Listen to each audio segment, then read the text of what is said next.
Au Royaume-Uni, les hôpitaux ont commencé à recevoir des lots du vaccin Oxford AstraZeneca qui vient d'être approuvé par les autorités sanitaires. Moins cher et plus facile à conserver que ses principaux concurrents, il commencera à être administré ce lundi.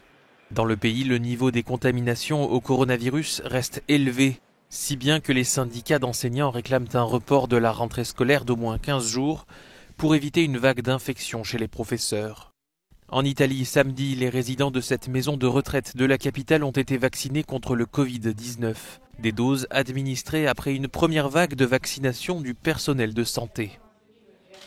Le pays, reconfiné avant Noël pour éviter une explosion des contaminations, a décidé de repousser l'ouverture de ses stations de ski à mi-janvier. Les remontées mécaniques devaient initialement accueillir les skieurs le 7 janvier.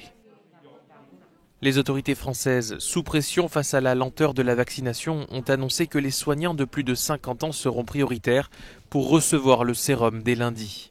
Quand je vois, on a reçu plus de 100 coups de téléphone en quelques heures de professionnels de santé qui souhaitent se faire vacciner. Donc il y a un élan vaccinal, il faut absolument pouvoir y répondre et y répondre très vite. Dans 15 départements français, le couvre-feu avancé à 18h est entré en vigueur ce samedi, notamment à Nice, où le nombre de cas de Covid-19 reste élevé. Dans l'ensemble du pays, 157 décès ont été recensés ce samedi.